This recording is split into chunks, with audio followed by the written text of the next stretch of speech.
el ego, el miedo y qué conlleva esto. Entonces, vamos a hacer como la primera pregunta y es precisamente por qué las personas educadas y que tienen información y tienen algo de poder terminan actuando de manera corrupta. Y yo voy a traer a colación un experimento que se hizo en la Universidad de Frankfurt y es de Stanford, perdón.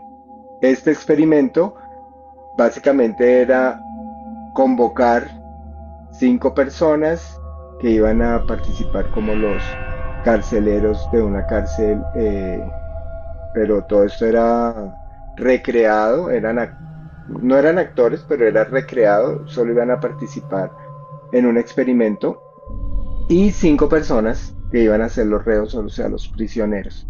Este experimento estaba postulado para hacer en 25 días y lo tuvieron que detener en el día 7. Hay una película inclusive que habla de este experimento y lo tuvieron que detener porque casi matan a una persona de los reos y los carceleros se les salió el poder y se les salió de las manos todo el experimento. Y esto lo que denota es por qué algunas personas comienzan a tener poder sobre otras. Y para no llevarlo tan lejos, yo siento que el miedo de alguna manera funciona para oprimir a otra persona, inclusive en contextos amorosos. Por ejemplo, yo cuando tenía 4 años, a mí mi mamá me ponía la mano acá en el hombro y me decía, ¿tú sabes cuántos niños están muriendo de hambre? ¿Y tú no te vas a tomar la sopa? Y entonces yo todo asustado, yo decía, no mami, no, no sé cuántos, pero bueno, me voy a tomar la sopa. Entonces, ¿por qué se da esto? ¿Sí? Porque terminamos ejerciendo poder sobre otros, bien sea padres, curas, pastores, políticos, profesores, porque el miedo sobre la nota, pues eso también se evidencia y yo siento que cuando se ejerce miedo, de alguna manera se siente que hay algo de control. Y ya para darte la palabra también, des- hubo un experimento que cogieron un bebé de un mes de nacido, de como de 2 meses de nacido, y le colocaron al frente, digamos que le colocaron al frente en exceso, le colocaron mucha comida, comida de lo que él podía comer, ¿sí? Como comida suave que podía comer ese bebé. Y ese bebé, sin que nadie le dijera nada, cogió y tomó las porciones exactas de una dieta equilibrada para un bebé, ¿sí? Y se lo comió y paró de comer. Y eso me llamó mucho la atención porque, pues, ¿cómo vas a ver ese bebé? Entonces, pongámosle la dieta correcta. Yo creo que de las palabras que un bebé comienza a escuchar muy, muy pequeño es la palabra no. No hagas, no mires, no atiendas, allá no vayas. Y, pero nosotros venimos diseñados con una conciencia interna que tal vez no se ha podido desarrollar gracias a esos conceptos. ¿Sí? Bien, entonces, por qué creemos que las personas comienzan a ejercer poder y terminan actuando de forma corrupta? Hola, buenas tardes a todos, espero que estén muy bien. Bueno, para dar cabida pues a la respuesta a este aspecto hay que tener en cuenta ciertos indicadores.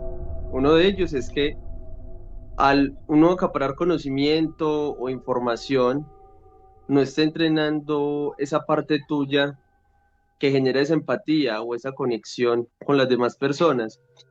Entonces, a veces este tipo de actitudes que terminan desarrollando las personas inteligentes que poseen un conocimiento es para generar una posición de satisfacción y control debido a que carecen de una certeza, vamos a decirle, de un, de una realidad en la cual ellos puedan ser un centro. Puede generarse por un miedo, por una escasez o incluso por algún trauma que hayas tenido en la infancia, una situación dura, precaria o de violencia. Así que a veces creemos que al tener conocimiento y comprensión de otros aspectos, podemos llegar a generar este falso control sobre las personas, sobre nuestros familiares, sobre nuestras amistades. Pero eso en definitiva es una ilusión, porque es como si fuera un escudo que la misma persona genera para que, eh, para verse como si estuviera en la escala de esa pirámide, en el ápice de la pirámide, y generar esa burbuja de intocabilidad. O sea, está formando un falso consenso que es irrisorio. No hay absolutamente nada detrás de eso. Está solamente escapando de un miedo y una carencia que has cultivado durante gran parte de tu vida. Entonces, esta corrupción muchas veces se produce es porque la persona ha hipertrofiado demasiado el ego. La enfermedad del alma es un ego muy alimentado por todo este tipo de hábitos, de actitudes y de miedos, porque eso es en definitiva un miedo. De hecho, el ego se forma a través de estos hábitos y forma la persona. Y si ves el significado de la palabra persona en latín, es máscara. Es una forma de disfrazarnos a nosotros mismos frente al mundo real. Sí, gracias. Y mira que siento que hay unos niveles de conciencia. Ya vamos a mirar de dónde se origina el ego, dónde se origina el miedo y por qué terminamos en estas. Siento que hay unos niveles de conciencia en el ego y el miedo. Siento que una persona con cierto nivel de conciencia va a ser, va a ser más difícil de corromper o va a ser más difícil de manipular. Entonces, por un lado, siento que las instrucciones que se dan de pequeño son de competencia y la competencia permite que comencemos a percibir al otro como el enemigo, como que yo tengo que ganarle a esa persona. Y de hecho, cuando estamos en el colegio, cuando somos pequeños y nos dan la nota, nos dan el examen con la nota, lo primero que hace el 97% de las personas, lo primero que hace es mirar la nota del lado. Y si el del lado sacó menos nota, pues voy a mostrarle mi nota porque, pues, mira cómo me fue. Pero si yo me doy cuenta que el del lado sacó más nota que yo, trato de arrugar esa hoja, meterla en el bolsillo y que nadie la vea. Entonces, siento que la competencia puede ser uno de los factores de que se origina el miedo y también porque un niño siento que es una esponja. Siento que un niño no filtra si lo que le están diciendo es verdad o no. En la palabra, en la película Inception, en la película El Origen, dice que la, la peor, digamos que el peor virus que se puede sembrar en una persona es una mentira bien fundada en una mente de un niño. Entonces, se siembra la mentira y de ahí para allá ya la misma mente se encarga, ¿sí? La misma mente se encarga de crear todos estos laberintos de sufrimiento que tal vez tenemos que comenzar a considerar cuáles son esas instrucciones que nos dieron de pequeños, ¿sí? Como tienes que ser el mejor, tienes que ser el número uno, no te puedes dejar de la gente no es buena, la gente de pronto te va a agredir, no confíes en los demás. Entonces yo creo que un niño llega y con esas instrucciones dice, pero yo a dónde llegué, yo a dónde llegué, es como lo que decía Jaime Garzón de que llegas a una casa y en la mesa hay un letrero que dice, por favor, no te suenes con el mantel. O sea, como que uno dice, pero qué clase de personas viven acá. Pero el niño mm, siento que no cuestiona, sino que dice, ah, bueno, perfecto. Entonces hay un lenguaje de competencia y adicional a eso, un Dios castigador o algo que me puede llegar a condenar, porque siento que ese Dios castigador es mm, digamos, es una extensión del miedo que siembran los padres sobre los hijos. Entonces, de alguna manera, como bueno, y pues él nos va a hacer caso mientras esté acá en la casa, pero fuera de la casa vamos a crear algo que opere afuera. Entonces, si te portas mal, algo te está viendo, algo te está viendo.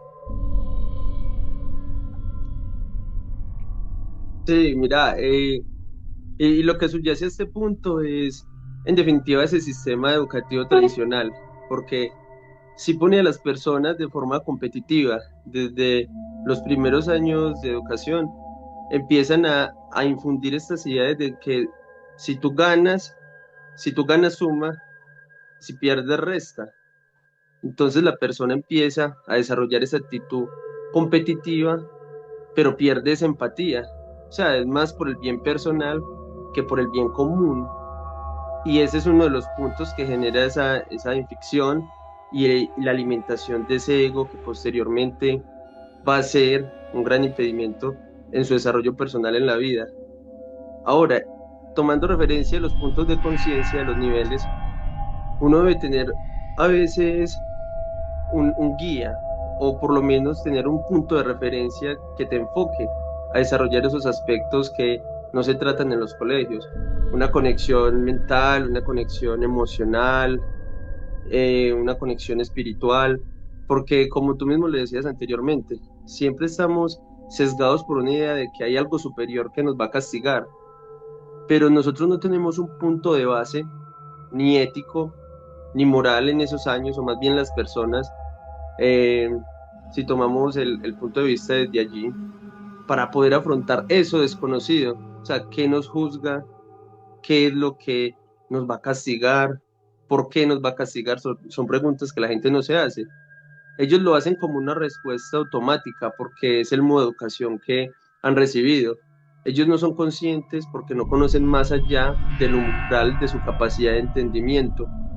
Y también podemos ver de que cuando las personas ya empiezan a detectar esos patrones que son repetitivos en los años que llevan de vida, cuando se sienten vacíos, entonces empiezan las crisis existenciales y cuando llegan cerca de los 40 años, 50 años, ven un vacío que es abrumador cuando miran hacia atrás en el tiempo y ven el sonido de las cadenas de los recuerdos, cómo han pasado y no han hecho nada por sí mismos, porque nunca se han preguntado sobre las preguntas que debería tener cada persona en su desarrollo.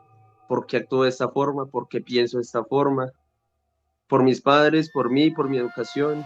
Son cosas que se olvidan, pero que tienen un eco impresionante cuando te proyectas hacia el futuro. Por eso cuando llegas a ese futuro que desde los 20 años parece tan distante y llegas a ese futuro 20, 30 años en el futuro, ves ese vacío oscuro y abrumador que te empieza a abrazar, dices, he desperdiciado mi vida en cosas que no he trabajado, no tengo aspectos ricos para yo decir, voy a tener una integridad psicológica estable, voy a tener esa seguridad, esa certeza de que mi vejez, o sea, ¿qué hago yo después de qué hago yo después de que me jubilo? ¿Qué voy a hacer yo después de eso? Uno de 20 años no piensa eso, pero cuando se empieza a cuestionar todas esas cosas, se da también cuenta de que debe construir algo hacia allá, porque la curiosidad que tú mencionabas, los niños son como esponjas, y la curiosidad es algo que no se debe perder, pero la curiosidad se pierde con la adultez, y con la adultez llega la rigidez mental, y eso es lo que nos embulle y nos sumerge en una etapa en la cual es oscuridad, automatización, como en la película Ellos viven, ¿la has visto? They Live, que él se pone unos No, no la lentes, vi. él se pone unos lentes y empieza a ver letreros, o sea, los letreros y los anuncios que veía así normal, coloridos y todo. Cuando se pone los lentes, no decía, era un anuncio de viajes y en la imagen, cuando se ponía los lentes, decía, cásate, reprodúcete. Cuando miraba el dinero que se sacaba del bolsillo, el dinero decía, soy tu Dios. Entonces son ese tipo de aspectos que uno tiene que empezar a tomar en cuenta para generar ese despertar y esa conciencia que nos va a permitir ir escalando en esos niveles que tanto estamos trabajando. Bien, bien, mira que en la información que tenemos ahora de conciencia, eh, y lo que se sabe de neuropsicología, el cerebro, el cerebro interpreta la necesidad como carencia. Y digamos que el ego son necesidades. Y si queremos saber cómo es nuestro ego, qué tanto necesitamos sentirnos superiores a los demás, qué tanto necesitamos ese reconocimiento. Yo conozco personas y de hecho en algún momento tal vez lo hice yo también. En algún momento me dijeron en una empresa, me dijeron, ay, este mes no te vamos a pagar sueldo, pero ¿qué crees? Te vamos a poner de empleado del mes. Y yo en ese momento yo decía, no, delicioso, delicioso, me van a poner de empleado del mes y qué felicidad. Y bueno, yo creo que el ego prefiere el reconocimiento a que le paguen.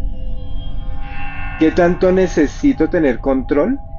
Porque también hay mucho engaño en cuanto al control. Alguna vez una mamá revisó el teléfono del hijo y le encontró unas conversaciones con la novia, no sé qué decían, pero ella me decía a mí, y me lo decía convencida. Me decía, es que Dios puso ese teléfono en mis manos para que yo viera en qué estaba mi hijo. ¿Eh? Y pues es evidente que, pues, que estaba metiéndose como en la intimidad de su hijo y quería ejercer un control más allá del que realmente tenía. Y, y a veces le atribuimos a nuestro engaño, le atribuimos términos espirituales también. Entonces, ¿qué tanto me comparo? ¿Qué tanto me comparo? Puede ser que yo esté contento y me ponga a ver redes sociales y comience a entristecerme y a mediodía ya esté como en una depresión y diga, pero no sé qué me pasa, no sé qué me pasa. Pues, porque el cerebro comienza a funcionar con las ideas que te dijeron de pequeño. Y, y lo que hemos visto es que para ser libres tenemos que soltar necesidades. Tenemos que soltar necesidades. De hecho, ojalá que pudiéramos no utilizar la palabra necesito. Y yo lo he practicado en algunas necesidades que yo creía tener. Una persona me dijo, comienza a agradecer lo que necesitas. Yo decía, ¿qué es esto? ¿Cómo voy a agradecer lo que necesito? Sí lo necesito. Sí, porque creo que esa palabra necesito está muy arraigada en la mente humana. Entonces, pero yo le hice caso. Yo le hice caso. Bueno, listo. Entonces, voy a agradecer lo que necesito. Voy a agradecer lo que necesito. Y parece ser que el cerebro comienza a comprender que realmente vivimos en el presente, está todo. En el presente están todas las posibilidades. En el presente están todos los canales. Si estuviéramos hablando de televisión, en el presente están todos los canales. Pero el ego elige, iba a decir Caracol y RCN, pero no, el ego elige lo más carente. El ego elige lo más carente. Pero hay canales más hermosos, ¿sí? Hay canales de animales, hay canales del espacio, hay canales del cosmos, hay canales más allá de eso, comparándolo con los niveles. Pero, pero por otro lado, me doy cuenta que no podemos estar en dos canales al tiempo. O estamos en el canal de la conciencia o estamos en el canal de la carencia, pero no podemos estar en dos canales al tiempo. Y muchas veces ese necesito, muchas veces ese necesito, seguimos buscándolo en conceptos espirituales como los que ya conocemos, ¿sí? Y, y seguimos buscando, yo a veces me imagino qué será lo que se pide cuando el padre, el pastor, el cura, el chamán dice, hagan sus peticiones. Cuando esa persona dice, hagan sus peticiones, esos cerebros inmediatamente se conectan con la carencia. Y hagan sus peticiones es, Dios mío, quiero una novia, quiero un carro, quiero eso, quiero bendiciones, quiero, bueno, además que se manipula con el tema de bendiciones. Entonces, muy probablemente, a mí no es que me interese ir por la espiritualidad. Lo que me interesa es lo que esa espiritualidad me va a dar en lo material. Entonces, seguimos buscando lo material y por eso tanto sufrimiento. Porque el ego, bueno, al ego le cuesta mucho trabajo reconocerse. Al ego le cuesta mucho trabajo mirarse al espejo, porque se desconoce. Prefiere los defectos afuera que eh, comprenderlos en sí mismo. Entonces es muy complicado que la persona se dé cuenta que tiene un ego, porque es el ego el que determina que lo tiene. Entonces es muy extraño. Por eso yo a veces pienso que para llegar a un estado de conciencia hay que pasar por un estado de pánico, porque el ego tiene que entrar en pánico, en pánico. Se me fue mi novia, me quedé sin trabajo, se me acabó esto, se me acabó lo otro. Entra en un estado de pánico y el cerebro comienza a abrirse a otras posibilidades. Pero, y eso fue lo que creo que en el libro El poder de la hora, Eckhart Tolle pasó a un estado de conciencia presente después de un estado de pánico. Y parece ser que después del estado de pánico es que se alcanza el despertar. Porque, ¿cómo más sueltas el ego?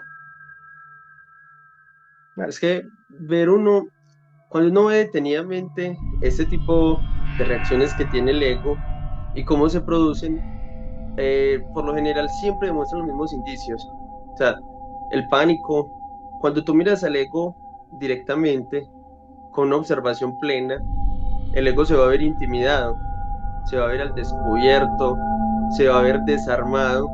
Entonces por eso entra como esa fricción entre ese yo consciente y esa máscara, y empieza esa lucha interna, la cual el cuerpo muchas veces no sabe cómo reaccionar, porque pasas de un estado de naturalidad y tiranía producida por el ego a un estado de conciencia y entendimiento de todo lo que está pasando en el reinado de ese ego, los hábitos, las palabras, los pensamientos, y el ego empieza a sentirse amenazado, porque sabe que si tú lo ves conscientemente, él no va a tener nada que hacer, porque estás teniendo el control. Y cuando tú reaccionas automáticamente o mecánicamente, el ego está comandando la dirección de ese barco, donde usted reacciona inmediatamente, ahí está el control del ego. Pero cuando usted se siente incómodo porque está viendo que hay algo que no está bien, ahí es cuando ya usted empieza a tomar el control. Y llega ese pánico que se produce. Ya no es un pánico que te bloquea mentalmente, sino que es un pánico y un estado de alerta, porque así se siente, es un estado de alerta como que algo va a salir mal, pero dentro de ti, como si algo se estuviera fragmentando, pero tú no sabes qué es, pero lo estás siempre observando. Y el ego es como si fuera un fugitivo, como cuando tú descubres a un ladrón robando en una casa. ¿Qué voy a hacer ahora? ¿Qué voy a hacer ahora? ¿Por dónde me tiro? ¿Qué distracción genero para qué? Entonces el ego por eso busca salidas y busca dónde identificarse con algo. Porque cuando esos defectos psicológicos se identifican con algo, el ego vuelve y toma el control. Cuando hablamos, por ejemplo, de una actividad que usted quiere dejar, digamos el cigarrillo, tú vas a dejar el cigarrillo, y usted empieza ese estado de, como es la palabra, de abstinencia. Y ya usted pasa eso y siente como esa necesidad y empiezas a sudar así, así en frío y esa desesperación, como esa agonía que se empieza a sentir en esos momentos. Cuando entras en ese momento es cuando luego empieza a buscar la justificación para poder tomar acción ahora. Entonces tú ves, me identifico, pa, no importa. Ahora, cuando tú lo ves en los niveles de conciencia, los estados más bajos, igual que como los enseño cuando doy las clases de artes marciales, los instintos más bajos son representados con el miedo, con la inseguridad y esa vibración y ese campo que se conoce en el misticismo como ahora empieza a bajar, se empieza a contraer y la vibración ya no es así como se muestran en los estudios, sino que la vibración es una onda larga y baja y la persona se retrae y se siente vulnerable, pero no solamente es vulnerable físicamente, sino mentalmente, emocionalmente. Y en esos momentos de flaqueza es donde el ego más se fortalece, porque busca la justificación. En cambio, si podemos salir victoriosos de esta batalla de la conciencia contra el ego, de ese yo superior contra ese ego, o de ese famoso yo soy que tanto se habla en la metafísica, cuando éste sale victorioso y se impone y puede gobernar el cuerpo físico, el cuerpo emocional y el cuerpo mental, va subiendo gradualmente en estados que te van a permitir apreciar los aspectos de la vida que antes no podías percibir. Lo que percibías desde el miedo, al superar ese estado de conciencia bajo, en el siguiente ya vas a poder ver cosas que el miedo no te dejaba ver. Cuando pasas del orgullo, de una personalidad, del carácter o la soberbia, y pasas a otro grado, ya vas a percibir cosas más bonitas en la vida. Y así es como una especie de pirámide, y empiezas a subir. Una pirámide que todos quieren escalar desde el principio, pero en la medida que van subiendo se van quedando y van perdiendo en el proceso cada vez que sucumben ante las garras del ego. Sí, mira que debe haber una forma en que nosotros dejemos de alimentar el ego. Bueno, y de eso se trata también esta reunión. ¿Sí? Como que, ¿cómo hacemos y por qué se mantiene el ego también? Desde la visión de Juan Camilo. Y voy a dar mi punto de vista y yo siento que si el ego no se ve reforzado, no continuaría su existencia. ¿Sí? Siento que la victimización, por ejemplo, la victimización se ve reforzada por el ego y por eso se sigue manteniendo. Bien, entonces, cuando mi cerebro es capaz de descubrir que la gratitud es más poderosa que la victimización, claro, suelto el hecho de ser víctima, o tal vez cuando no se refuerza tanto afuera también. Entonces, yo estoy, en este momento estoy en una práctica y es no prestarle atención a mi ego y no prestarle atención al ego de los demás. Y no le presto atención, no le presto atención. Porque siento que el ego se ha robado toda nuestra atención, el miedo, la culpa, el resentimiento y estas frecuencias bajas comienzan a robar mucha atención. Y, por ejemplo, cuando hay eso, me acuerdo de la película también, sí, es una película como del 80. Entonces, todos esos letreros que van surgiendo alrededor mío, llamando mi atención, cuando no les presto atención, ellos mismos se caen, ellos mismos se desbaratan, ellos mismos se adelgazan. ¿Sí? Yo le daba de comer a mi ego. ¿Sí? Entonces, veía que alguien me agredía inmediatamente por una actitud de competencia, voy a agredirlo también. Voy a crear algo, voy a decir una palabra, una frase que lo acabe. Entonces ahora me ha pasado que puedo recibir una agresión, no importa porque no vivimos en Walt Disney. Entonces puedo recibir una agresión y puedo no responder. Cuando no respondo durante una vez, durante dos, durante tres, ese agresor, bueno, a veces son cercanos, ese agresor dice, no hay que hacer con Jaime, entonces voy a parar porque no lo voy a agredir más. Pero no agrede es porque yo dejo de atenderlo. Y me pasó hace poco y me pareció muy interesante porque no tuve que decir nada.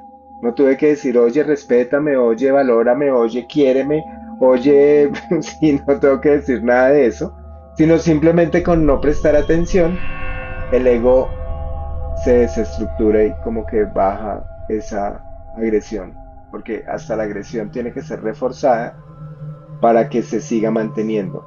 ¿Y cómo se refuerza la agresión del otro? Pues decir, respondiendo, reaccionando.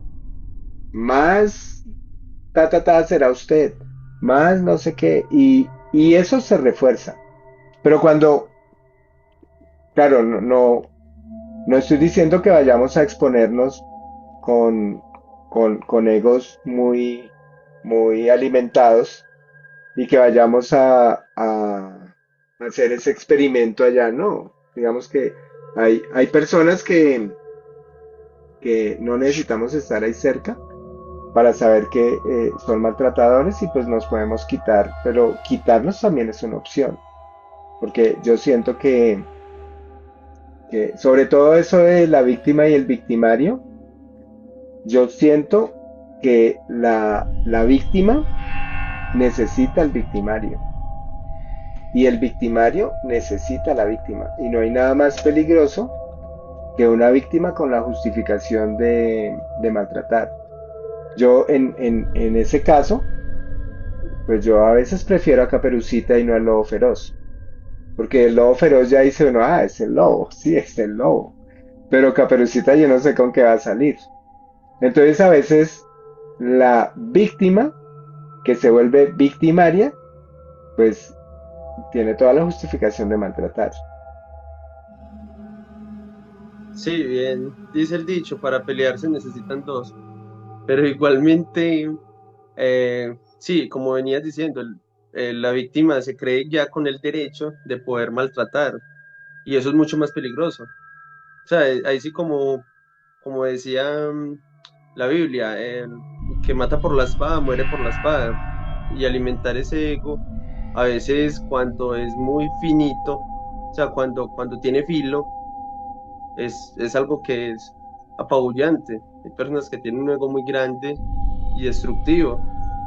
Y ponerse usted en una comparación de quién tiene más o quién sabe más, quién conoce más, quién puede más, es algo que hace que en tu proceso, si lo vemos de esta forma como desarrollo y no como una forma para debatir o pelear contra este tipo de personas, eso es limitante, porque igual uno tiene sus actitudes, si usted lo ve detenidamente, con una vista de constructiva y de análisis, usted puede ver que a veces el ego de esa persona tiene factores que quizá nosotros carecemos de ese tipo de pequeñas actitudes para responder en ciertas situaciones de la vida.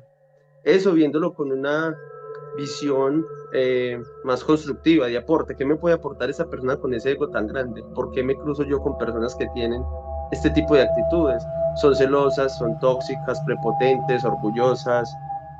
¿Qué tiene eso para mostrarme a mí? Y eso te va a ayudar a enriquecer el aspecto que te hace falta. Quizá necesitaste ese carácter fuerte o esa expresión de ese orgullo para afrontar una situación incómoda con alguien que quería pasar sobre ti. Ahora, ¿cómo influye eso en nosotros? Eh, como lo tratamos en la metafísica, hay diferentes factores. Cuando usted se acerca a una persona que tiene esos egos, uno se da cuenta de que, primero, si la vemos hacia de manera física, tiene ciertas gestualidades, una expresión kinestésica muy particular. son muy confrontativos o caras muy fruncidas, una actitud que parece penetrante como si te fuera a agredir, que es intimidante, miradas oscuras, como vacías.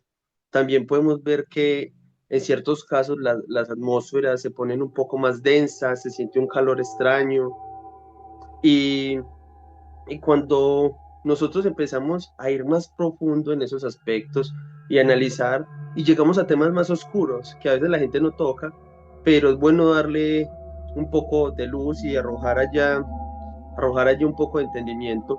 Por ejemplo, con estos temas que tienen que ver con brujerías, esos trabajos palo mayombe, vudú y todo este tipo de cosas. ¿Cómo afecta eso a la mente? ¿Eso es cierto? ¿Eso no es cierto? Con este tipo de cosas sucede lo mismo que estabas explicando tú, pero explicándolo ya de una forma más metafísica, yendo como a esos puntos límites con el misticismo y el esoterismo, que las cosas, viéndolas con la ley hermética de correspondencia, se atraen, las mismas cosas se atraen, unas para bien, otras para mal, ya todo depende de qué punto eh, y de qué prisma estés tú observando las cosas. Las personas celosas, las personas que tienen ese resentimiento, ese odio hacia otras, esa sed de ser reconocidos, básicamente siempre se encuentran. Primero, vamos a tocar dos puntos importantes. Uno, la proyección de la conciencia y de tu estado actual, que es lo que te va a reflejar tu realidad. Ese es uno, la carencia. Y otro, cómo se corresponden esas mismas personas o las mismas actitudes en los trabajos esotéricos. Por ejemplo, la relación, digamos, de un amarre amoroso, que una persona le haga un trabajo para que la otra persona se vea atraída hacia sí, eh, se fortalece ese lazo cuando la otra persona también tiene esa misma actitud, es tóxica o es así que tiene ese apego aferrante. Cuando las actitudes son similares, ellas mismas, es como cuando las cosas tú las tiras al aire, es como si tú sacaras un sentimiento de odio acá, ¡pua! Y ese sentimiento de odio llega a otro sentimiento de odio y se fortalece. Y si se identifican los dos aspectos, eso es una bomba. Ahí es donde ocurre la magia.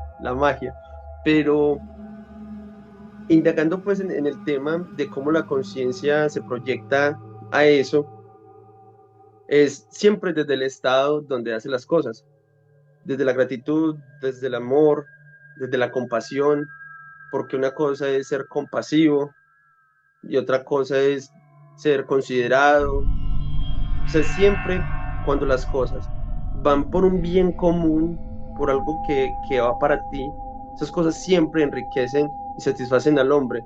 No tanto las cosas materiales, son las cosas que de verdad le aportan a tu espíritu, porque cuando tú te sientes en esas posiciones incómodas, que sientes que necesitas algo, es cuando clamas por lo desconocido.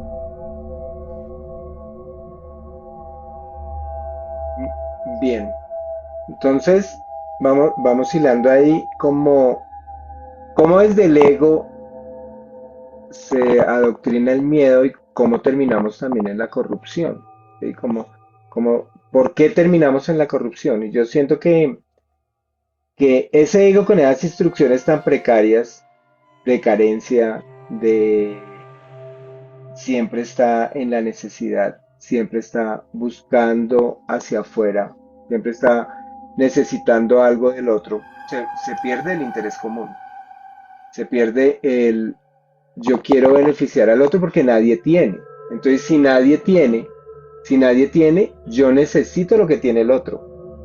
Y al necesitar lo que tiene el otro, comenzamos a ejercer precisamente poder sobre los demás. ¿Sí?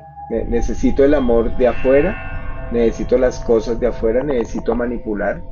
Y yo siento que por eso el sistema comienza a corromperse. ¿Sí? Y ya vamos a entrar en el tema de la corrupción.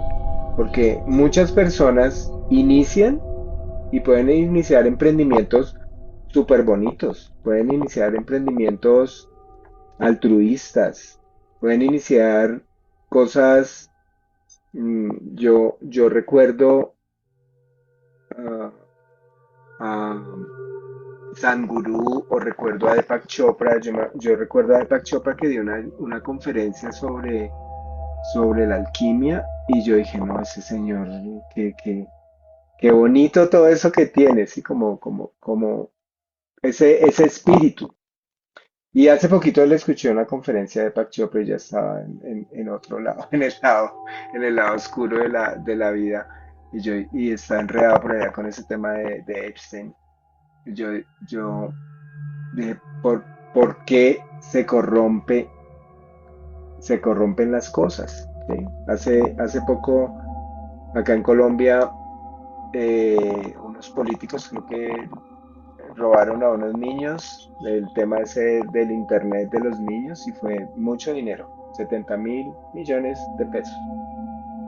Y me atrevo, voy a decirlo, pero me atrevo a decir que más del 80% de los colombianos, si pudieran darle la papaya de coger ese dinero, tal vez si no hay principios, se cogería, ¿sí? Se tomaría. Entonces, ¿cuántas veces hemos caído en corrupción? Y me incluyo. Mire, yo hablo de conciencia, hablo de valores y alguna vez en un trabajo, yo estaba haciendo un trabajo en una fundación y pues yo dependía del sueldo, ¿sí? Yo dependía de que me pagaran el sueldo y de eso dependía mi arriendo, de eso dependían un poco de cosas. Y me acuerdo que el director, pues el dueño de la fundación, yo hacía las conferencias de familia para los familiares de adictos. Entonces, el dueño de la fundación, eso fue hace 15 años, me dijo, Jaime, métales miedo. Y pues yo tenía que hacer caso. Y eso es corrupción. Eso es corrupción. Lo ideal sería que yo hubiera hecho, no, sabes que no. Si quieres, échame, pero yo no le voy a meter miedo a la gente, porque yo confío en el amor y confío en la conciencia. En este momento es más difícil. Sí, en este momento me dicen métales miedo y digo, no lo voy a hacer. ¿Sí? Hace poco me llamaron de un noticiero, bueno, de un canal de los nacionales acá. Y me dijeron, Jaime, ¿será que tú puedes contar tu historia? Es que tu historia es súper apasionante, súper linda. Entonces yo, claro, yo voy a contar, si quieres, voy y cuento mi historia. Pero voy a contar la historia de la persona alegre, de la persona consciente, de la persona que hace servicio y la persona actual. ¿Les puedo contar eso? Ay, no, ¿será que tú nos puedes contar algo de atrás, de cuando sufrías, de cuando querías morirte, de cuando... Y puedes exagerar un poquito y yo, bueno, pues lo pude decir, yo dije, no, yo cómo voy a contar eso, yo cómo voy a contar eso. Entonces, me parece que cuando hay principios, de hecho, acá en Colombia, bueno, que hay personas que son de otros países, acá en Colombia se le llama principio a lo que va acompañando la proteína, ¿sí? Entonces, ojalá que no sea eso solamente los principios, ¿sí? Porque yo puedo cambiar el principio por huevo, pero los principios, los principios no se deberían cambiar, los principios deberían ser mm, esenciales, ¿sí? Entonces me gustó mucho eso, como, ¿será que puedes contar tu historia? Claro, pero yo no voy a contar lo que más vende. No voy a contar lo que más vende y no voy a hacer lo que más vende tampoco, por principio. Por principio, yo no entro a lugares que tengan los vidrios oscuros, por principio, pero ahora. Pero yo le dije hace poco a una persona muy cercana, le dije, lo importante es la dignidad. Y esa persona me volteó a mirar y me dijo, no, lo importante es el dinero. Yo, bueno, no, no, no puedo hacer más, ¿sí? No puedo hacer más. Entonces, ¿cuánto porcentaje hubiera entrado ahí en el robo del internet de los niños? ¿Sí? Entonces, siento que los políticos hoy son son una proyección de la conciencia colectiva. Eso era lo que decía Carl Jung. O sea, eso que está pasando, inclusive lo de Epstein, inclusive lo de pues todo ese tema de corrupción externo básicamente es un resultado de la proyección colectiva de ignorancia y de corrupción también. ¿Sí? Entonces, eh, qué bonito que, bueno, que, no sé, observemos el ego, observemos hacia dónde queremos ir, ya contestamos preguntas, pero, pero no cedamos a los intereses del ego, ¿sí? No cedamos a los intereses del ego. ¿Cuántas relaciones hay por corrupción? ¿Sí? Y corrupción es, si tú te vas, me muero. Si tú te vas, me tiro por la ventana. Ah, bueno, entonces sigamos. ¿Cuántas veces tengo que aguantar el maltrato porque yo creo que se confía más en el jefe maltratador que en la bondad del amor y de la conciencia que me sostiene? ¿Sí? Hay un cuento, es como un chiste, ya para darte la palabra, es un paracaidista que va así, va cayendo porque se bota del avión y queda engarzado en un risco, ¿sí? Queda engarzado en un risco y comienza a hacerse oscuro y ya de pronto pues la noche se vuelve muy, muy oscura y él dice, ¿hay alguien por ahí? Y pues hay silencio. ¿Hay alguien por ahí? Y hay mucho silencio.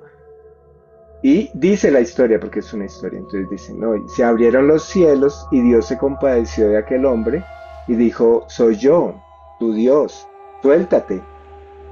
Y el Señor dijo, ¿hay alguien más por ahí?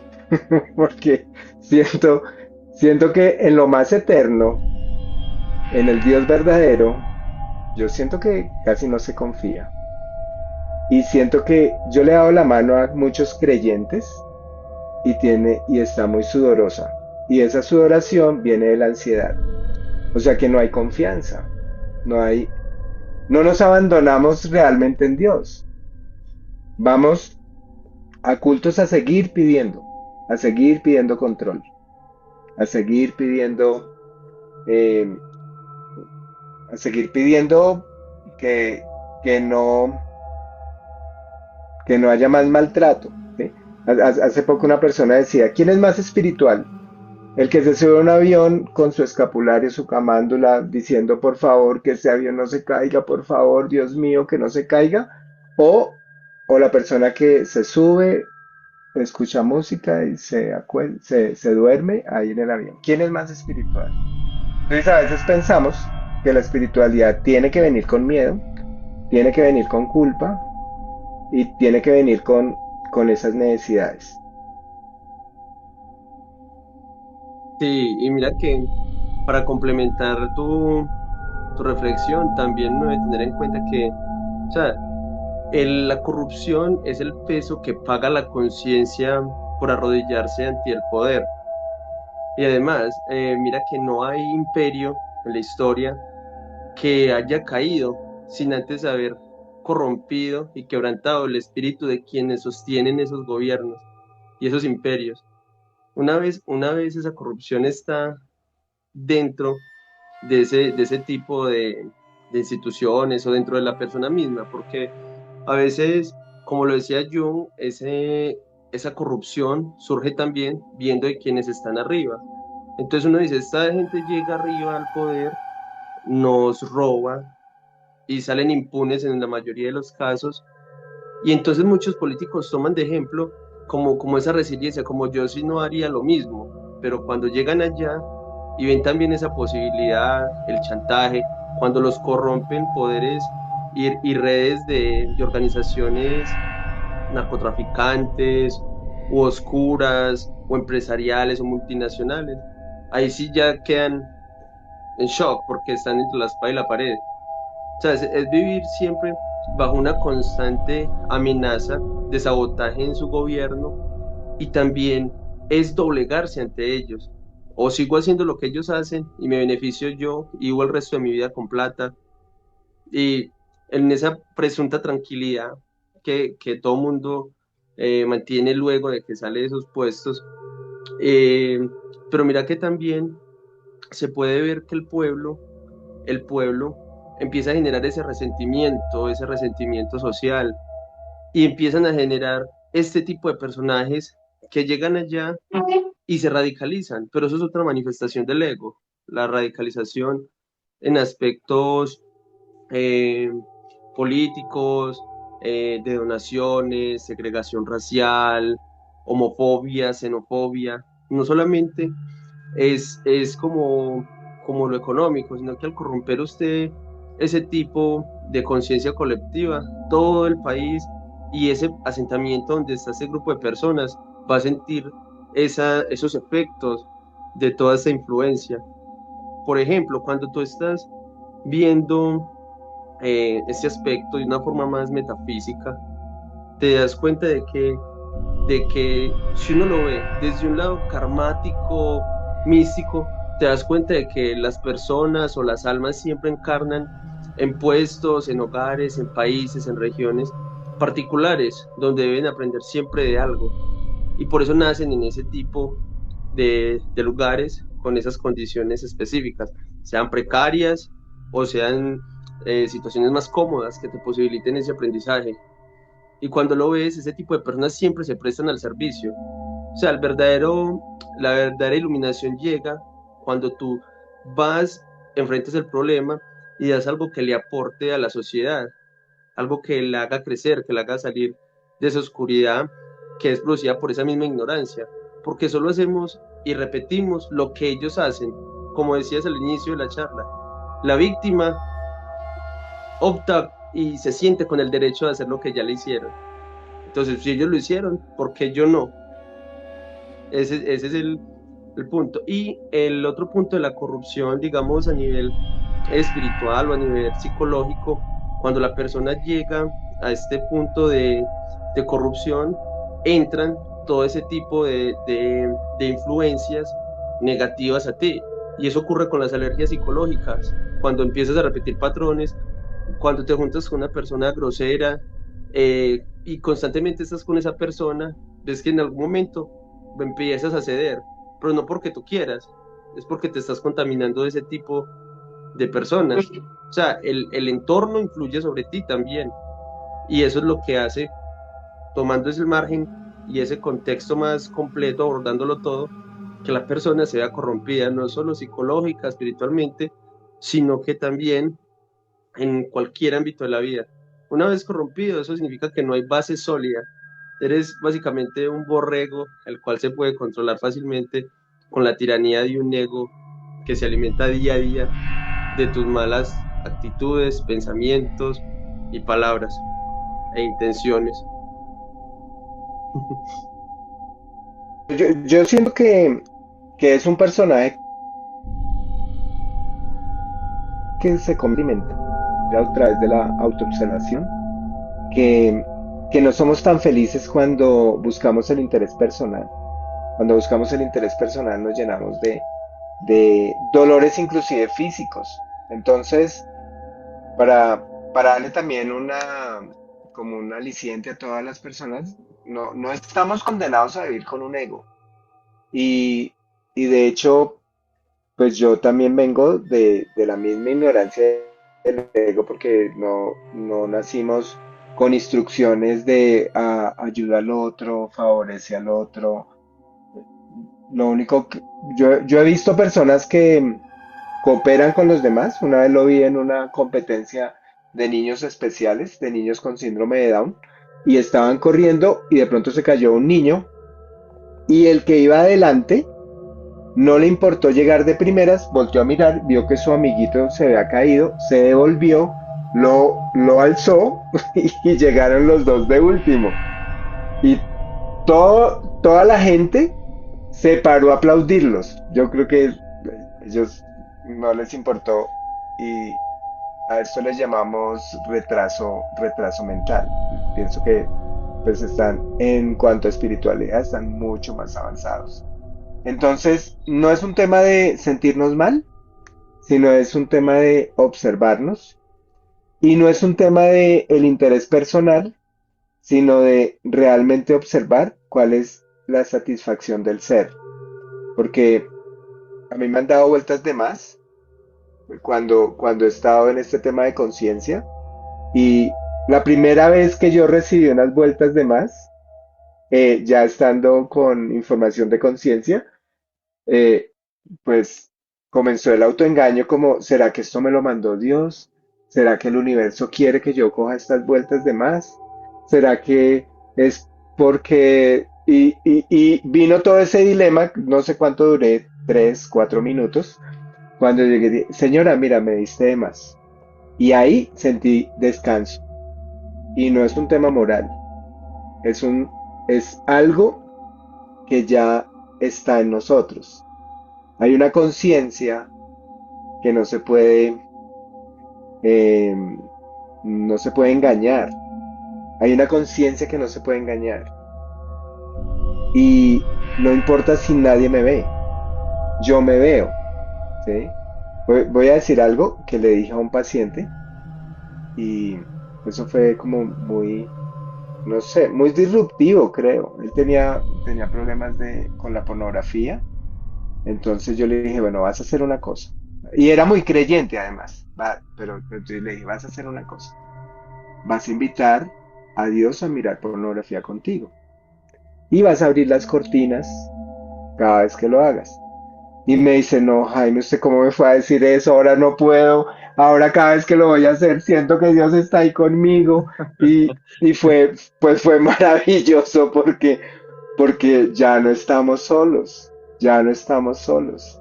Para que puedan existir, para que pueda seguir fortaleciéndose el ego, tiene que haber autoengaño, tiene que no dejarme ver. Pero si comenzamos a ver los defectos, a expresarlos, a contárselos a otros, a invitar a la conciencia a hacer todo con conciencia, ¿sí? Sea, puedo asegurarte al que esté mirando, puedo asegurarte al ladrón. Dice, voy a ser consciente de este robo que voy a hacer. Voy a hacerlo con conciencia. Y voy a hacerlo, voy Dios, dime a cuántas personas estoy beneficiando. Y hazlo con conciencia y te lo aseguro que las ganas de robar se te van a quitar. Se te van a quitar.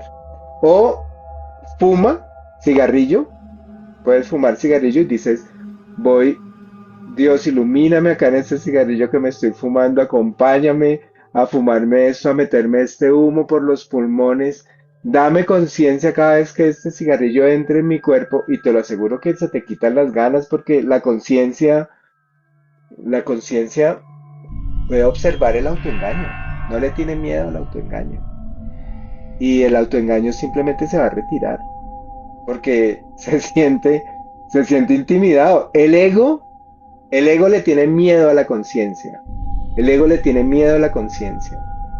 Entonces, y si volvemos nuestra vida un poco más íntegra, pues es mucho más fácil. Porque mira que cuando yo era niño, yo escuchaba que yo le decía, pero ¿por qué ella tiene el delineador corrido de tanto llorar? Y me dijeron, no, es que ella es de la vida fácil. Y yo, pero, ¿y por qué llora tanto? ¿Sí? Y pregunté por otra persona que estaba en la cárcel. Me dijeron, no, es que él es de la vida alegre y de la vida fácil. ¿Sí? De la vida alegre y de la vida fácil. Y uno veía al de la vida alegre llorando y veía al de la vida fácil en la cárcel, pues cualquiera se confunde.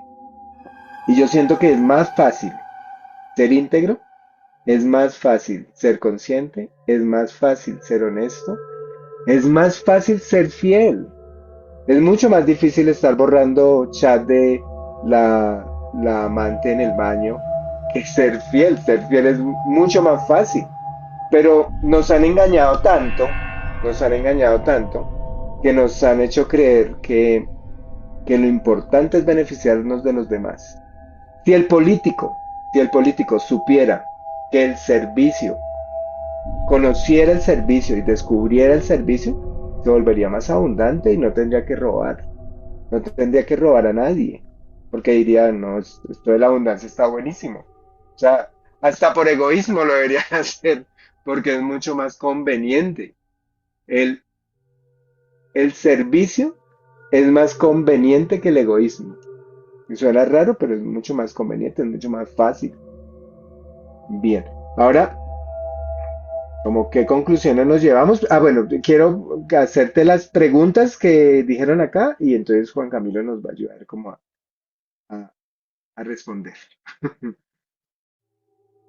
Bueno, cuando yo le hablo a mis hijos de Dios, les hablo del amor de Él y Él nunca nos castiga, sino que nosotros mismos somos los que con nuestros actos recibimos lo que sembramos.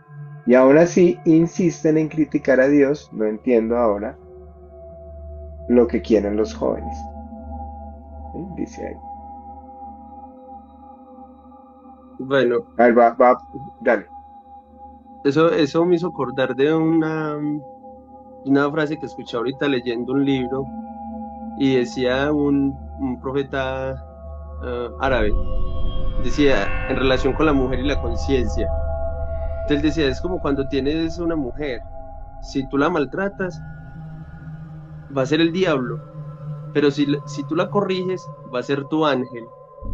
Entonces, cuando tomamos el tema ahí de la conciencia, eh, pasa algo muy particular, igual que como lo que tú estabas diciendo, esa inversión de valores y de simbolismo de lo que realmente significan las palabras, porque en cada cultura las palabras son diferentes y las concebimos de una manera que respalde nuestras creencias. Igualmente, cuando tú ves el tema de la conciencia es muy particular, porque en las corrientes espirituales y metafísicas y esotéricas, malentendidamente, te dicen, despierta tu conciencia. Y la cuestión ahí es que la conciencia siempre está viendo las cosas y ella se está alimentando de todo lo que tú ves y de todo lo que tú consumes. Dime qué consumes y te diré cómo eres, y te diré cómo piensas, y te diré cómo actúas. Ahora, hay temas que son mucho más tabúes, como el tema de la pornografía.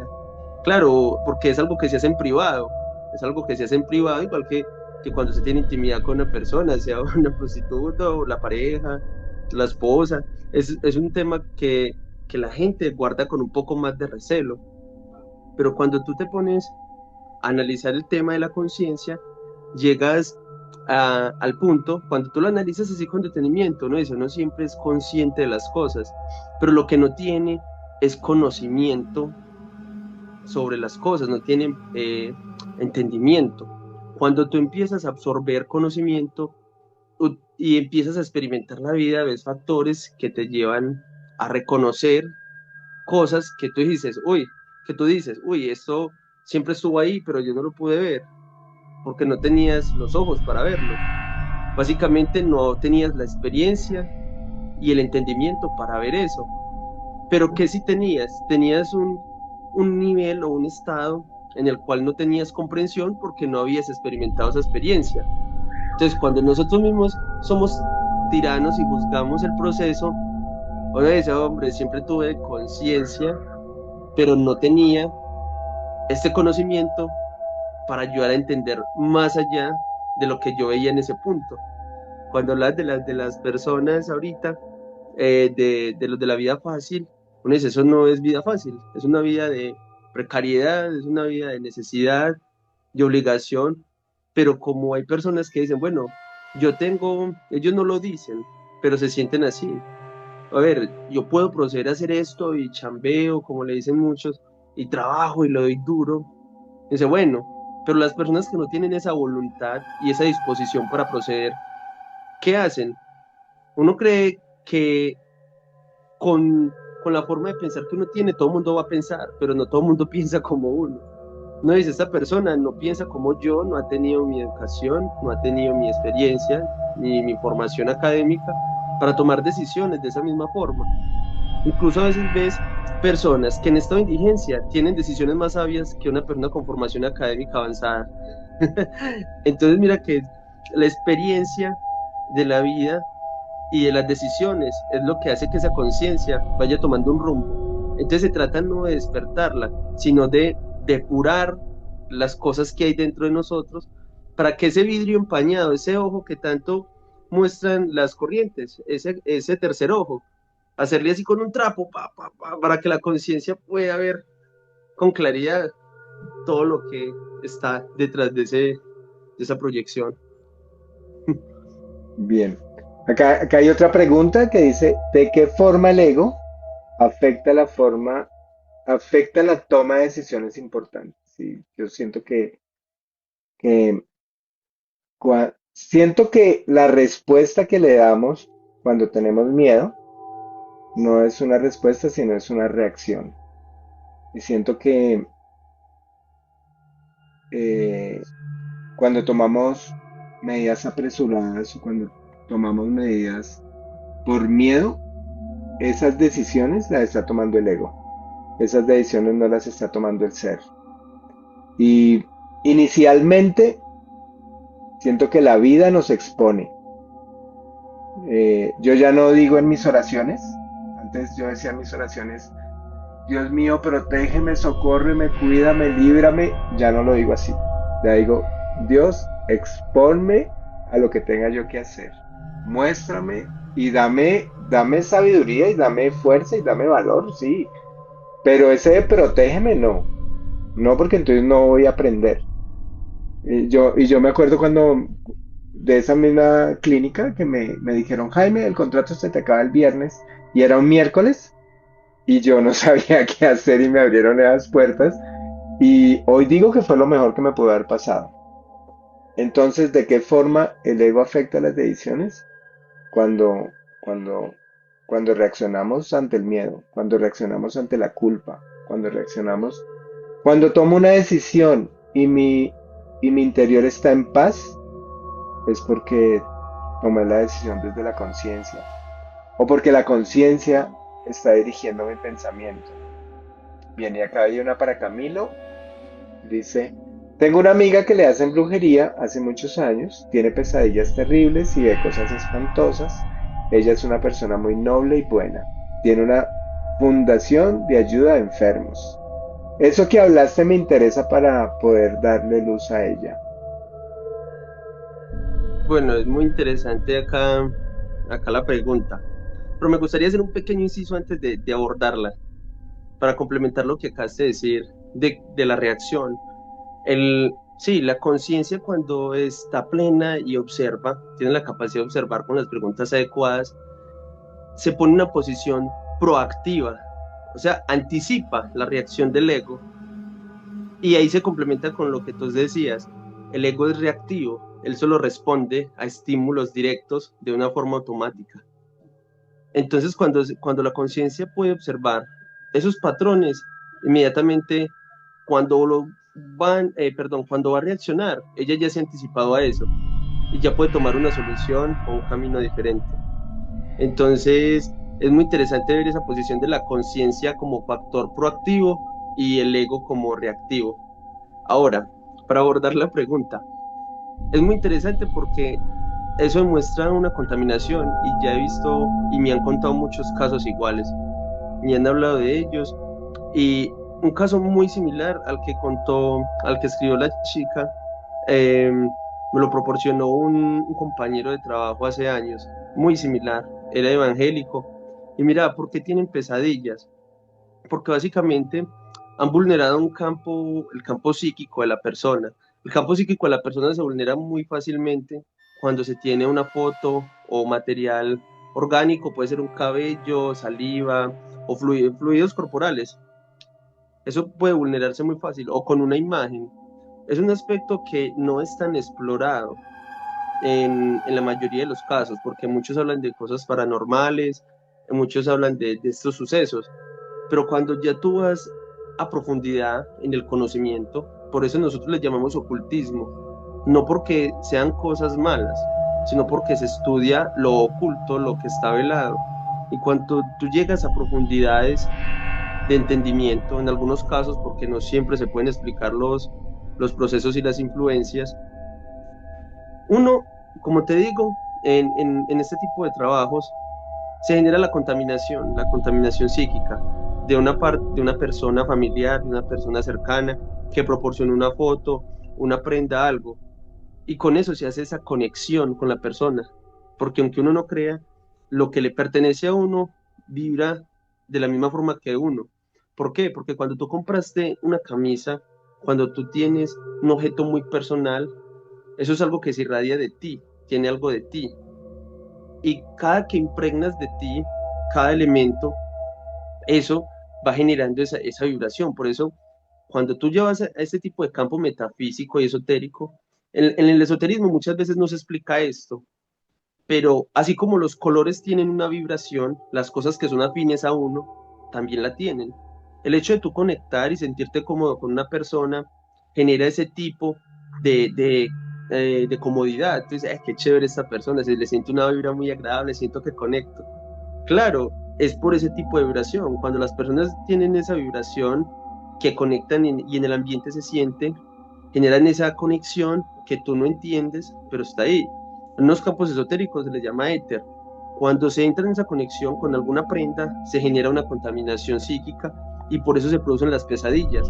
Porque las personas que están haciendo el trabajo a larga distancia o si están cerca, están generando una especie de formas astrales, de formas metafísicas, que por medio del sueño, que por medio del sueño se sienten como están invadiendo tu centro emocional. Cuando eso invade tu centro emocional, empiezas a ver una inestabilidad, empiezas a sentir dolores raros, hasta dolores de cabeza y cosas muy sutiles, pero tú empiezas a sentir, tu conciencia empieza a sentir de que algo no está bien, porque la conciencia sí ve, el ego no ve, el ego se corresponde, la conciencia sí ve.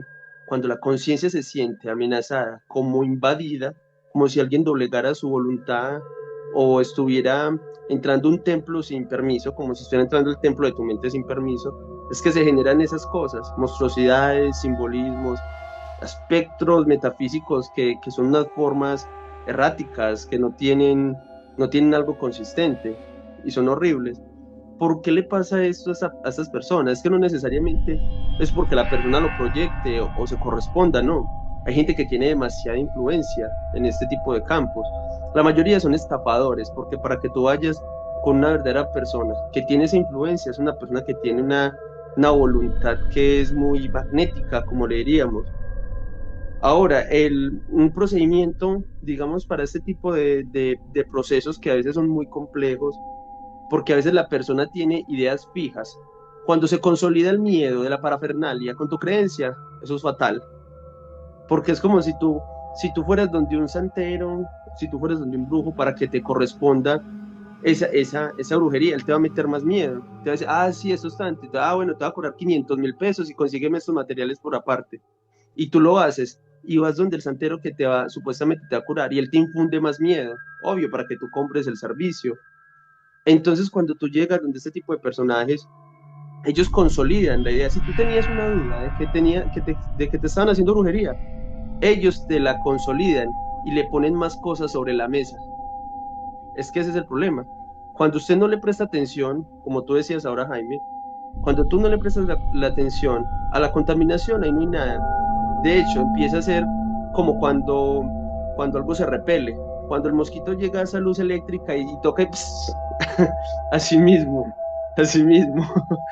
Tú llegas en un estado de conciencia, de seguridad, de que esas cosas no existen o que no influyen sobre ti. Y tenlo por seguro que de 1000 casos como estos, uno es real, porque son ideas fijas que se consolidan con la superstición, con el fanatismo, con la creencia. Como las personas no tienen una base íntegra psicológica, sea en filosofía o en su propia religión o en budismo, como no tienen una base consolidada de creencia que los proteja, cuando entra la duda sobre estas cosas, eso es fatal.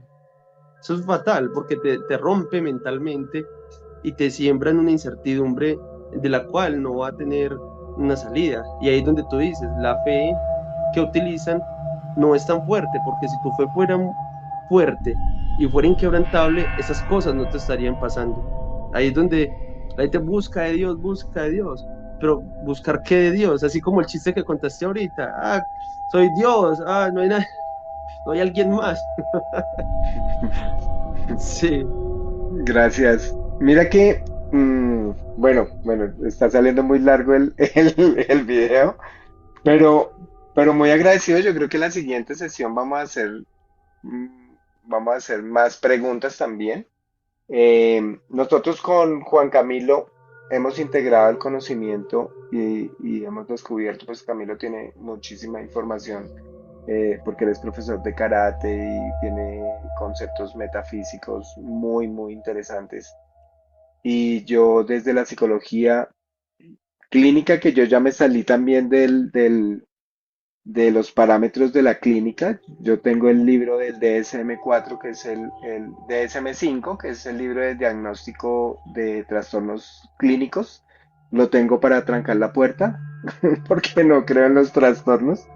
Y creo en la conciencia, y estamos creando una manera de llegarle a las personas que tienen dependencias a través, pero en casa, que ya estamos desarrollando prácticamente, ya lo vamos a sacar. Y de pronto vamos a hablar la otra semana de cómo nos podemos recuperar en casa desde lo natural, sin tener que escondernos, ir a fundaciones o ir a encerrarnos, porque no tiene sentido, no tiene sentido. Yo hace poco hice una conferencia de conciencia, de despertar nuestra conciencia, y yo miraba, yo le estaba dando la conferencia a 20 personas que estaban internas, y eso sí se llamaba algo así como alas de libertad o volando hacia al infinito, creo que se llama la fundación. Y dentro, pues ellos me estaban mirando a mí y detrás mío habían serpentinas de estas de cárcel y no podían salir. Entonces a la conciencia hay que hablarle con coherencia. A la conciencia hay que hablarle sin miedo. A la conciencia hay que hablarle del amor. Y, y estamos desarrollando un tratamiento con una persona que me pareció súper interesante. Una persona con 30 años de consumo de alcohol que no podía parar. La familia no creía en él y simplemente con esta información, con cosas naturales, con información de conciencia, esta persona despertó ya una semana, ya una semana. Yo sé que es muy pronto para decir ya, pero es que los procesos de conciencia son así, son instantáneos y nos podemos ahorrar muchísimo tiempo. Lo que pasa es que le damos tanta relevancia al ego que yo me atrevo a decir que la mayoría de procesos son para el ego, son para eh, los problemas del ego, y el psicólogo, el terapeuta, el chamán, el pastor termina solucionándole los problemas al pobre ego que llegó lastimado, y no se le habla de conciencia, no se le habla de la luz, no se le habla de trascender. Y pues si supiéramos el, el valor y la fuerza que tenemos internamente. Ya la última pregunta, la siguiente sesión vamos a hablar de por qué, por qué tú puedes despertar sin necesidad precisamente como de agarrarte de tanta cosa externa, sino simplemente mira hacia adentro. En el budismo hay una frase que a mí me impactó mucho, que dice, si encuentras al Buda, quítale la cabeza. Así dice la frase, así dice la frase, porque el Buda eres tú, porque el Buda eres tú. Entonces, si encuentras al Buda, quítale la cabeza. Porque tienes que, bueno, yo fui muy afortunado porque yo iba donde una chamán, y a esta señora la mataron por estafa y yo quedé sin chamán, así como sin nada, pero yo agradezco muchísimo eso porque si el universo no me quita mi chamán, yo sigo buscando afuera. Entonces fue muy afortunado porque no solo me quitó el chamán, sino que a los 8 días me mató un rayo el caballo, me pasaron un poco de cosas y entré en una desgracia tan hermosa que si no desaparece todo lo de afuera en ese instante, no encuentro la conciencia que eres tú misma también, tú mismo. Entonces acá ya vamos a terminar. ¿Qué prácticas ayudan a trascender el ego sin eliminarlo?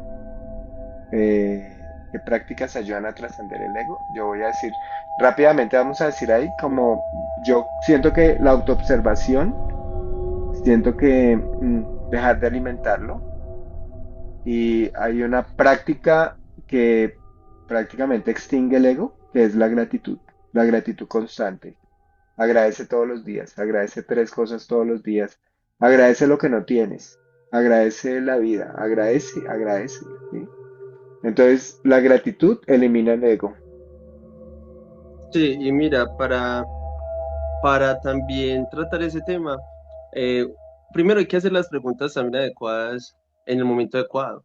Cuando ya tú tienes esa observación plena, con el ejercicio anterior, debes formular esa pregunta, porque una vez tú observas la influencia del ego en la acción próxima, tú generas la pregunta, o sea, lo que tú vas a hacer, ¿lo haces para beneficio personal o lo haces para un beneficio en común, un beneficio comunitario o de servicio?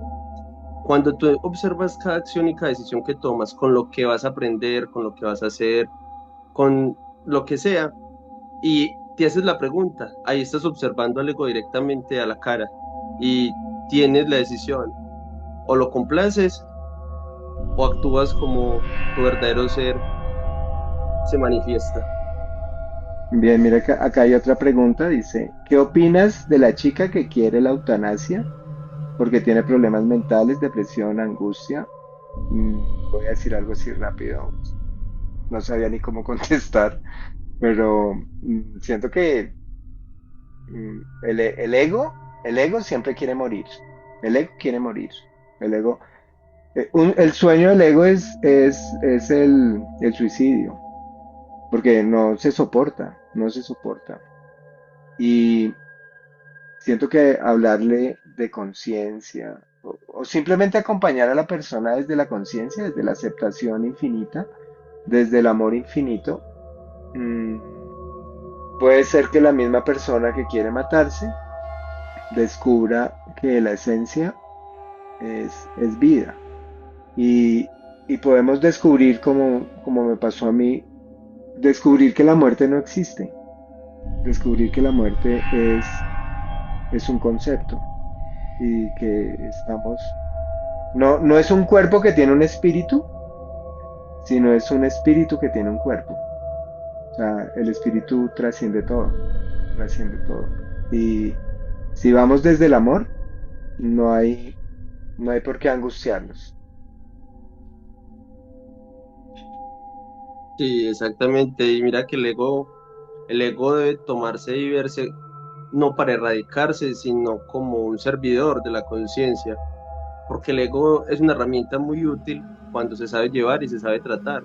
Cuando la conciencia es la que tiene el mando, el ego solamente ejecuta. El ego se doblega ante la conciencia, porque es más poderoso el ser o ese yo superior que cualquier máscara que le puedas dar a tu apariencia o mundo exterior. Porque todo lo que hace la conciencia es con coherencia. La conciencia cuando no se corresponde con el mundo externo, no tiene una influencia directa, porque sabe que el ego se está resistiendo a la acción, al cambio y a esa directriz que viene de algo superior. Y cuando el ego tiene la fuerza para hacer eso, te va a limitar en todos esos aspectos y se va a manifestar como él quiere. Así que cuando la conciencia toma el mando, el ego es solamente un servidor más.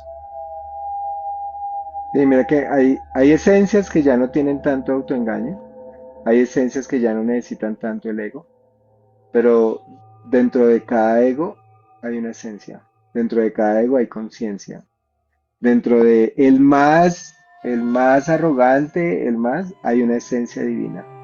Entonces, pues, el, eh, digamos que yo estoy muy, muy contento, muy feliz como de esto que está pasando, porque, porque prácticamente cuando nos enfocamos en la conciencia, vamos casi a la fija.